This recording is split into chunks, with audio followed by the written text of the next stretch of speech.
여름에 무성했던 잎이 다 지고 난 늦가을에 산책하시다 보면 나무에 빨간 열매들 참 많죠. 어디 빨간 열매 뿐이겠습니까? 수도 없이 많은 열매들이 나무에 맺혀 있죠. 제 주변에는 이 녀석이 가장 많이 눈에 띄네요. 아무래도 최근에 가장 각광받는 그런 조경수니까요. 얼마 안 있으면 하나도 남지 않고 다 새들의 밥이 되긴 하겠지만 아직은 많이 열려 있네요. 지금 보시는 나무는 팥배나무라고 하는 것인데요.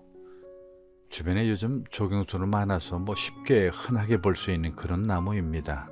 잎이 이렇게 많이 있으면 이게 팥배나무라는 것 누구나 금방 알만합니다. 그런데 잎이 다 떨어지고 나면 구별하기가 쉽지 않죠. 팥배나무는 단풍도 얼마나 예쁜지 사람들의 눈에 쉽게 띄는 그런 나무입니다. 가을 팥배나무 군락지 지나면서 아마 멋있다고 아름답다고 탄성을 지르지 않는 사람이 있다고 하면 아마 거짓말일 거요.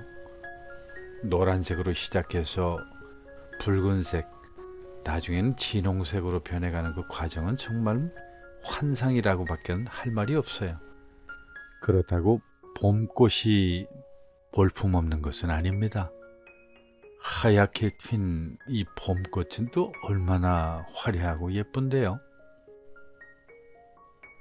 그래서 그런지 이 팥배나무는 요즘 쉽게 어디서나 볼 수 있는 그런 나무가 되었습니다. 특히 붉은 열매는 가을 새들의 진수성찬이기도 해서 철새나 텃새들에게는 정말 더할 나위 없는 아주 좋은 나무죠. 그런데 왜 하필 이름이 투박하게 팥배라고 하는 이름이 붙었을까요? 그럴 만한 이유가 있습니다. 열매를 잘 보시면 그 열매가 우리가 먹는 팥을 닮았고요. 그 꽃은 영락없이 백꽃하고 너무 똑같아요. 앞에서 보신 그 봄꽃, 정말로 백꽃하고 둘이 옆에 같이 놔두면 그거 구별할 사람 많지 않을 정도로 백꽃하고 똑같습니다. 그래서 팥배라고 부르는 건데요. 특히 이렇게 파란 하늘을 배경으로 보는 이 빨간 열매는 아무리 봐도 장관입니다. 근데 왜 하필 또 가을 열매들이 빨간색일까요? 하는 이런 궁금증도 한번 가져볼 만합니다. 그럴 만한 이유가 있죠. 이게 다 식물의 생존을 위한 것인데요. 그 새들의 눈에 빨리 띄어야 그 새들이 먹고 그 씨를 여기저기 빨리 퍼뜨리기 때문에 그런 것이죠.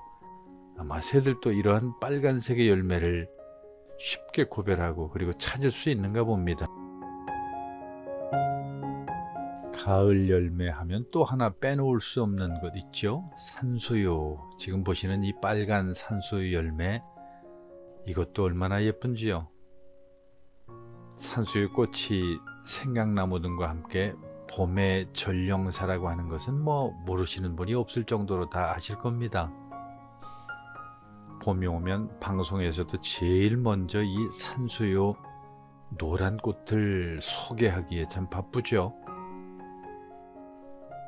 산수유 군락지에 피어있는 그 노란 꽃들은 아무리 봐도 정말 그렇게 아름다울 수가 없어요.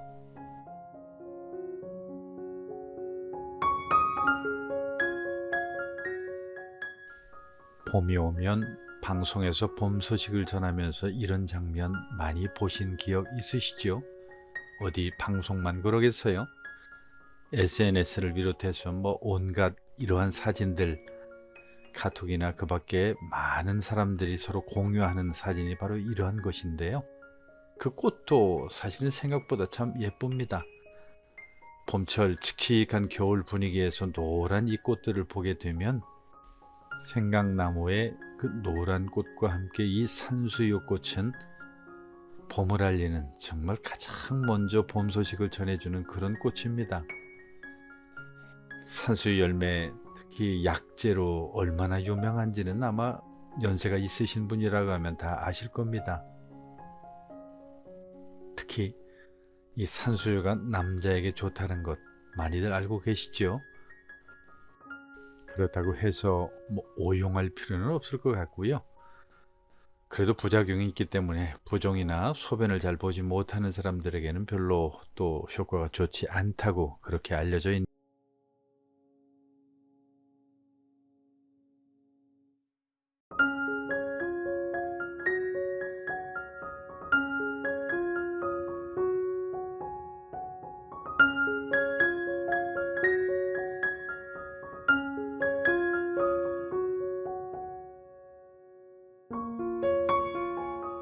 산수유라고 하는 나무가 특히 많은 사람들에게 알려진 계기가 있습니다. 김종길 시인의 그 성탄제라고 하는 시 많이들 알고 계시죠? 열병을 앓는 그 자녀를 위해서 그 자녀의 열을 내리려고 아버지가 약을 구해오는 그런 장면을 그린 시인데요. 아버지가 눈을 헤치고 따오신 그 붉은 산수유 열매, 눈 속에서 따오신 산수유 붉은 알알이 아직도 내 혈액 속에 녹아 흐르는 까닭일까 라고 하는 이런 구절 많이들 알고 계실 겁니다. 그리고 늘 산수유를 보면 그 시가 생각이 나고요. 그리고 그 시와 산수유는 뗄래야 뗄 수 없는 그런 관계가 되었죠.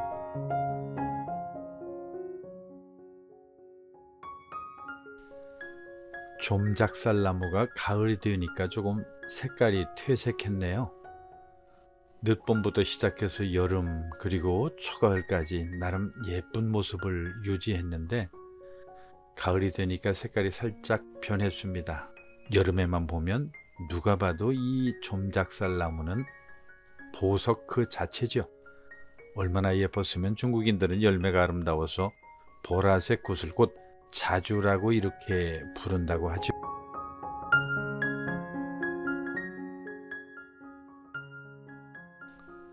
제가 지난 9월 초순에 찍어놓은 이런 영상인데요. 그때만 해도 지금하고는 비교가 안 될 정도로 정말 아름다운 모습이죠. 자주색 구슬 뭉치들이 몽글몽글 뭉쳐있는 듯한 그 모습을 보면 아무리 보석이라도 이 정도는 못할 것 같다는 생각이 들 정도입니다. 그런데 이렇게 이쁜 나무 그리고 열매에 작살이라고 하는 이름이 왜 붙었을까요? 뭐 그럴 만한 이유가 있는데요. 가지가 그 작살, 즉 고기를 찔러서 잡는 그 도구처럼 생겼기 때문에 그렇게 부릅니다. 혹시 지나칠 기회가 있으시면 가지를 한번 살펴보시는 것도 좋을 것 같아요. 그리고 열매가 큰 것은 작살나무라고 부르고요. 작은 것은 좀작살나무라고 부르는데 사실 구별하기는 쉽지 않아서 그냥 작살나무라고 부르면 어떻겠어요? 작살나무는 꽃도 제법 예쁜데요. 의외로 많은 사람들이 이 꽃을 보지 못하는 경우도 많아요. 저는 이 좀작살나무의 꽃을 보고 있자면 봄철에 피는 자귀나무라고 하는 게 있거든요. 그 꽃하고 좀 비슷하게 느낌이 와요. 그래서 볼수록 참 예쁘죠. 그런데 의외로 이런 꽃을 보는 사람은 참 드뭅니다.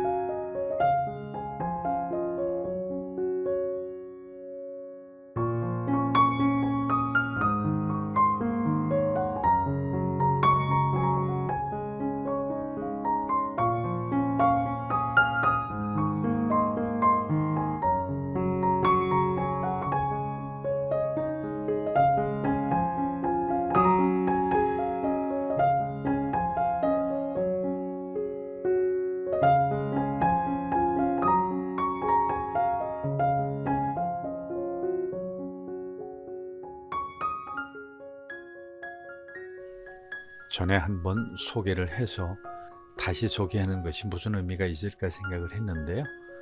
그래도 흔한 것이지만 이 쥐똥나무 열매 한 번 더 보고 가는 게 좋겠다 싶어서 영상에 넣어봤습니다. 남정목이라고도 하고 남정실이라고 그 열매를 부르는데요. 그 이유는 그만큼 남자에게 이게 좋기 때문에 붙여진 이름이죠. 그렇다고 해서 뭐 이 쥐똥나무 열매나 이 쥐똥나무가 여성에게 좋지 않다는 그런 의미는 아닙니다. 까맣게 익은 그 열매를 잘 말렸다가 가루를 내서 먹거나 아니면 이 열매를 잘 달여서 먹으면 좋다고 알려지죠. 특히 이 가루로 만들어 가지고 차로 마시면 이 쥐똥나무 열매는 당뇨라든지 항암에도 좋다고 그렇게 알려져 있습니다. 두루두루 약효도 많은 이 쥐똥나무 열매 너무 흔하기 때문에 그 채취하는 것도 별로 어렵지 않고요. 쉽게 얻을 수 있는 열매가 바로 이 쥐똥나무 열매입니다.